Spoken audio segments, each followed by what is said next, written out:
Olá você, seja muito bem-vindo a mais uma da lição. Segunda-feira, meu povo, tem como tema Siga o Modelo. Mas antes disso, meu nome é Ismael e eu sou seu anfitrião da lição dos jovens. Então pegue a sua lição, pegue a sua Bíblia e me acompanhe neste comentário porque essa lição tá muito top. E ó, 2 recadinhos antes de nós entrarmos no nosso comentário. Primeiramente, não sei como o áudio vai estar, porque aqui onde eu estou está chovendo bastante e tá um som bem alto da chuva aqui no ambiente, então talvez aí o áudio vai estar com algum chiado, alguma coisa, então já saiba que é da chuva que está caindo, tá bom? Um outro recadinho é para você se inscrever aqui no canal, para você ativar o sininho, para você comentar, compartilhar, porque se o canal está te ajudando a entender um pouco mais sobre a lição do jovem, sobre a identidade adventista, com certeza irá ajudar mais pessoas também a conhecerem a Cristo Jesus. Como eu estava dizendo, segunda-feira tem como tema Siga o Modelo. Nós estamos conversando essa semana, e você tem percebido, sobre o santuário, sobre como a doutrina do santuário foi fundamentada, foi montada ali durante o período do desapontamento. Mas é importante nós voltarmos um pouquinho antes da história, do ponto de vista de Guilherme Miller. Guilherme Miller, quando ele estudou a relação do santuário, ele percebeu que existiam algumas coisas e pessoas, para ser mais preciso, 7 coisas e pessoas que o santuário se referia. Quais eram essas? Jesus, Judá, o céu, o templo de Jerusalém, o lugar santíssimo que estava dentro do templo e também a terra e o povo de Deus. Quando ele olhou para tudo isso, e ele leu ali Daniel 8,14, que dizia sobre a purificação do santuário, ele olhou e falou assim, só tem uma coisa que precisa ser purificada, a terra. E desta forma ele assimilou que Cristo voltaria para purificar o santuário terrestre, purificar a terra. Porém, como nós estamos sabendo e vimos e olhamos para a história, Cristo não voltou em 1844.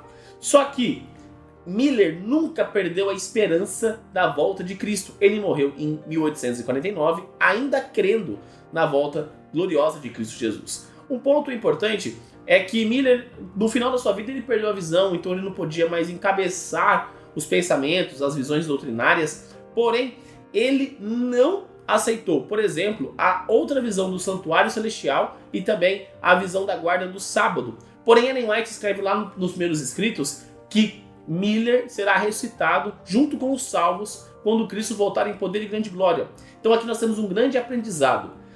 Deus não vai levar em conta o tempo de ignorância. Como assim, Ismael? Explicando melhor. Cristo, Deus, leva em consideração aquilo que você sabe sobre a palavra dele. Então, nós podemos olhar para alguns aspectos. Nós temos pessoas que estão em outras denominações religiosas que não conhecem a verdade como nós conhecemos. Porém, dentro da verdade que eles conhecem, eles vivem o cristianismo daquela forma correta, dentro do que eles sabem o que é o cristianismo. E então, desta forma, aquelas pessoas são cristãos fiéis, por mais que não guardem o sábado, por mais que não façam isso ou não façam aquilo, dentro daquilo que elas conhecem como verdade, elas vivem aquilo. Então, Deus leva em consideração exatamente isso, o nosso conhecimento sobre a palavra dele. Mas, voltando aqui para esse crescimento da doutrina do santuário, nós podemos olhar para a história e vermos que eles começam a olhar um pouquinho ali para Hebreus, tanto o capítulo 8 quanto o capítulo 9. Lá no capítulo 9 vai apresentar a existência de 2 santuários, um santuário terrestre e um santuário celestial. Além disso, lá no capítulo 8, no verso 1 e no verso 2, vai dizer que Cristo entrou num verdadeiro santuário que não foi construído por mãos humanas e sim pelas mãos do próprio Deus. Desta forma, quando nós linkamos também no verso 4 e no verso 5 de Hebreus capítulo 8, nós vamos ver que o santuário terrestre era uma sombra daquilo que acontecia no santuário celestial. Ou seja, através do santuário terrestre era para representar algo que já existia lá no céu. E dessa forma, nós temos uma correspondência, e quanto mais eu olho para o santuário terrestre, lógico, com as suas limitações, porque, afinal de contas, com uma sombra, eu não sei, por exemplo, qual a camisa que a pessoa está usando, mas eu sei que ela está usando uma camisa. Então, quando eu olho para o santuário terrestre, eu consigo entender algumas coisas que estão no santuário celestial. Por quê? Uma coisa é sombra da outra. E aí, eu consigo entender, por exemplo, a função de Cristo como sumo sacerdote, eu só entendo por que Cristo é chamado de sumo sacerdote se eu olhar para o santuário terrestre. Se eu não olhar o santuário terrestre, eu não entendo a função do sumo sacerdote. Então, desta forma, eu consigo entender e a doutrina foi montada da seguinte forma, olhando única e exclusivamente para a Bíblia. De que forma? Cristo, então, passou do lugar santo para o lugar santíssimo. Desta forma, ele está ali para purificar, para limpar os pecados daqueles que se arrependeram. Então, a função hoje de Cristo no santuário celestial, ele é o nosso mediador e também o nosso juiz. Então, da mesma forma que Cristo analisa e vê se eu verdadeiramente o aceitei, se você verdadeiramente o aceitou, ele também está nos julgando e nos auxiliando. Ele é o nosso advogado. Então, quando nós erramos e pedimos perdão, Cristo vai lá e fala assim, ó, o pecado desse aqui está pago. Eu paguei esse preço na cruz. Então, essa é a função de Cristo Jesus lá no santuário celestial. E eu fico imaginando, para nós que a doutrina está toda montada, é maravilhoso olhar isso, entender a função de Cristo. Imagina para aquelas pessoas que estavam ali em total desânimo, em uma situação onde elas não entendiam por que Cristo não tinha voltado, aonde elas tinham errado, e começarem a realmente estudar a Bíblia e compreender a doutrina do santuário, entender a função do santuário celestial, qual é a relação com o santuário terrestre. Imagina qual era o sentimento no coração dessas pessoas.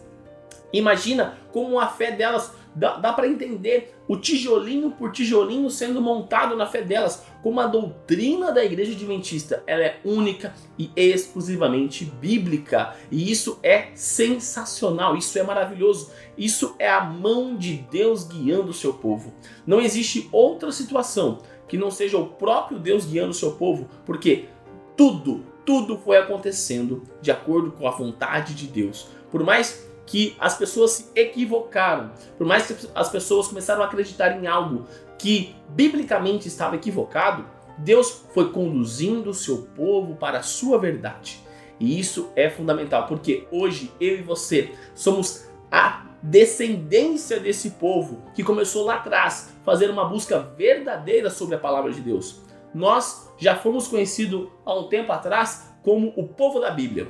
E nós precisamos resgatar este mesmo sentimento de, mais uma vez, sermos chamados de o povo da Bíblia.